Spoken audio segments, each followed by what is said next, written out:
Listen, Google just launched this brand new feature that a lot of contractors don't know, and heck, not even a lot of marketing agencies know, that'll automatically get your customers contacting you a lot quicker. And this is absolutely free. Give me 60 seconds and I'll show you how. Listen, your customers don't want to phone you all the time. They'd rather text. It's a lot less pressure and a lot more convenient for them. And Google is listening to that, which is why now they're enabling this SMS and WhatsApp messaging feature right inside your Google Business profile and for free. This will end up creating more leads for you because there's a lot less friction for your customers to reach you. So those business profile visits will turn into real inquiries.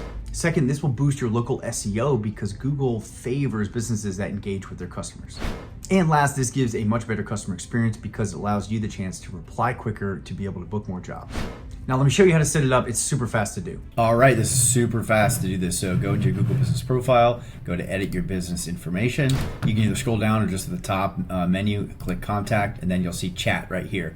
Click the little edit icon and then add one or both of your text message or your WhatsApp number. Okay, once you click save, it takes 10-15 minutes for it to populate, and then you want to go and check your mobile device. As of the publishing of this recording, I have not seen it in desktop. It may never show up on desktop, but it will show up under mobile. All right, and if you're not seeing it on mobile, go into an incognito window and try it there. All Boom, right? You're done. One of the easiest ways to potentially get more leads for free. You're not wasting a dime. And this puts a lot more emphasis on making sure your Google Business profile is optimized and engaged and all those things I've made other videos for that hopefully I can pop up right here. All right. Now, if you like these marketing tips or if you want me to cover something else, feel free to follow and drop a comment. If you have any questions, feel free to reach out, DM, comment, you know all the ways. Thanks for watching.